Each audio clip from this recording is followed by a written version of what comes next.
Google മാപ്പിന്റെ നിർദ്ദേശങ്ങളനുസരിച്ച് jeep ഓടിച്ച് ഒറ്റപ്പെട്ട സ്ഥലത്തെത്തിയ പോലീസുകാരെ നാട്ടുകാർ അടിച്ചവശരാക്കി. നാഗാലാൻഡിലെ മൊക്കോക്ചുങ് ജില്ലയിലെത്തിപ്പെട്ട അസം പോലീസിലെ 16 പേർക്കാണ് തല്ലുകിട്ടിയത്. അസമിലെ ഒരു തേയിലത്തോട്ടത്തിൽ പരിശോധനയ്ക്കാണ് പോലീസ് സംഘം എത്തിയത്. വഴിയറിയാത്തതിനാൽ ഗൂഗിൾ മാപ്പിന്റെ സഹായത്തോടെയാണ് ഡ്രൈവർ ജീപ്പ് ഓടിച്ചത്. കുറച്ചു സമയം കഴിഞ്ഞപ്പോൾ ഇവർ ഒറ്റപ്പെട്ട സ്ഥലത്തെത്തുകയും ഗ്രാമീണർ അവരെ വളയുകയുമായിരുന്നു. 16 പേരിൽ 3 പേർ മാത്രമാണ് യൂണിഫോം ധരിച്ചിരുന്നത്. മറ്റുള്ളവർ സിവിൽ വേഷത്തിലായിരുന്നു.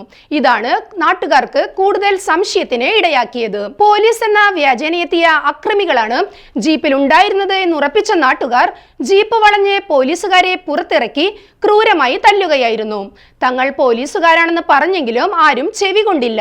തുടർന്ന് നാഗാലാൻഡ് പോലീസ് ഇവരെ മോചിപ്പിക്കാനായി എത്തിയപ്പോഴാണ് തങ്ങൾ തടഞ്ഞുവെച്ചിരിക്കുന്നവർ യഥാർത്ഥ പോലീസുകാരാണെന്ന് ഗ്രാമവാസികൾക്ക് മനസ്സിലായത്.